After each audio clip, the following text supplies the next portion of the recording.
Bonjour chers amis, bonjour chers fidèles. Dieu n'est pas une illusion. Il n'est pas le fruit de mon intelligence. Il n'est pas une pure construction de mon intelligence ni de mon imagination. Il n'est pas le résultat de mes rêves. Il est réel, vivant. C'est pourquoi il peut nous dire qu'il est le chemin qui mène au Père. Il est la vérité qui rend libre.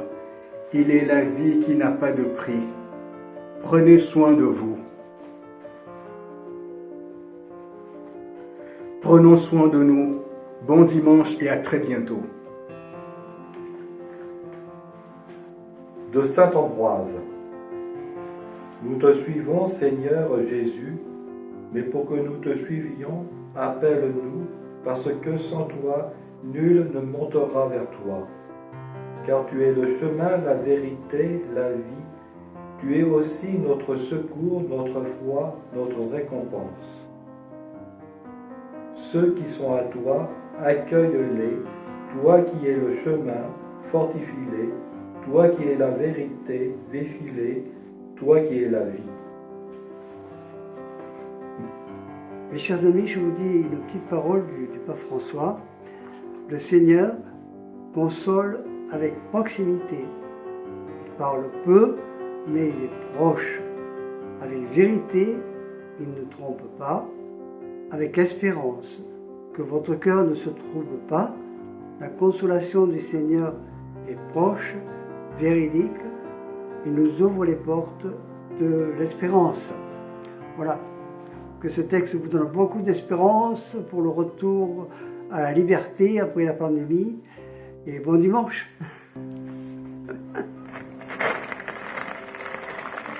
Seigneur, tu nous dis, pour aller où je m'en vais, vous savez le chemin. Mais moi, je suis comme Thomas. Je dis, Seigneur, nous ne savons même pas où tu vas. Comment pourrions-nous savoir le chemin? Et ce chemin, je le cherche. Où es-tu, Seigneur? Où es-tu, Seigneur? Seigneur, je te cherche. Ah, Seigneur, tu es là. Mon Dieu, mon Jésus, je t'ai trouvé. Tu es vraiment mon chemin, ma vérité et ma vie. C'est pour ça qu'il y a bientôt 40 ans de cela, je t'ai donné toute ma vie, Seigneur, mon chemin, ma vérité et ma vie. Amen. Chers frères et sœurs fidèles de la paroisse et autres, je vous souhaite un bon dimanche, même si je ne vous connais pas encore, mais ça ne saurait tarder avec le déconfinement qui approche. On a un évangile où Jésus est assez mystérieux, il dit qu'il s'en va pour préparer une place, et Philippe, ils disent ce que tous les autres pensent certainement, mais Seigneur, on ne sait même pas où tu vas, et comment saurions-nous le chemin, puisque le Christ dit, vous connaissez aussi le chemin. Et je trouve pendant cette période de déconfinement, c'est un peu notre interrogation. Nous aussi, on ne sait pas trop où on va, quel sera l'avenir au niveau de la santé, au niveau économique. On peut avoir plein de questions, plein de soucis, d'incertitudes, de craintes. Et la réponse du Christ dans l'Évangile, eh bien, elle est vraie pour nous aujourd'hui. Ne soyez pas bouleversés. Je suis le chemin, la vérité, la vie. Ça ne veut pas dire que le Christ va supprimer toutes ces inquiétudes qui ne sont pas nécessairement mauvaises. On en a besoin aussi pour avancer. En tous les cas, le Christ nous demande d'avoir notre prudence et donc de tenir compte de tous ces soucis qui sont les nôtres, de les gérer au mieux, d'exercer notre prudence, nos responsabilités, mais tout en nous appuyant sur lui. C'est ça l'essentiel. Il est le chemin, il est là. Et dans ce pèlerinage qui est le nôtre, eh bien, c'est notre espérance d'aujourd'hui nous appuyer sur le Christ, remettre tout entre ses mains, tout notre avenir, toutes nos inquiétudes aussi. Il y a une très belle image dans l'Ancien Testament de l'espérance qui est celle qui monte du désert appuyée sur son bien-aimé. Nous sommes comme cela, nous sommes dans le désert, en pèlerinage, nous cheminons vers le ciel et nous ne savons pas de quoi demain sera fait, mais nous nous appuyons sur le bien-aimé. Voilà, je vous souhaite un bon dimanche et puis je vous dis à très bientôt. Voilà, bonjour frères et sœurs, dernier message pour temps de confinement. Nous allons bientôt sortir, enfin on va pouvoir vivre. Mais est-ce que vivre c'est bouger? Si tu bouges pas, t'es mort. C'est vrai que dans les cimetières, à part les vers, ça bouge pas trop. Faut donc admettre que nous déplacer, bouger avec notre corps manifeste que nous sommes vivants. Oui, mais cette vie-là, elle n'est pas proprement humaine. Alors vous me direz, c'est quoi vivre pour un homme? Eh bien, ce qui est proprement humain, c'est le mouvement intérieur de notre pensée, de notre volonté. C'est ce monde intime de nos pensées, de nos souvenirs, de nos sentiments et volontés. Quelle richesse et quelle ampleur que ce monde intérieur! Mais ce qui sort et s'élabore dans mon intelligence et mon cœur peut être vain, égoïste ou vulgaire, ou au contraire noble et généreux. Alors je fais ce vœu au moment béni où nous allons retrouver une grande part de notre liberté de mouvement, que nos déplacements aient toujours un sens. C'est-à-dire que nos pas nous conduisent là où le veulent notre intelligence et notre cœur, ces capacités magnifiques de comprendre, rencontrer notre frère et de nous donner. Finalement, c'est ce que dit saint Augustin, aime et fais ce que tu veux. Au revoir mes frères.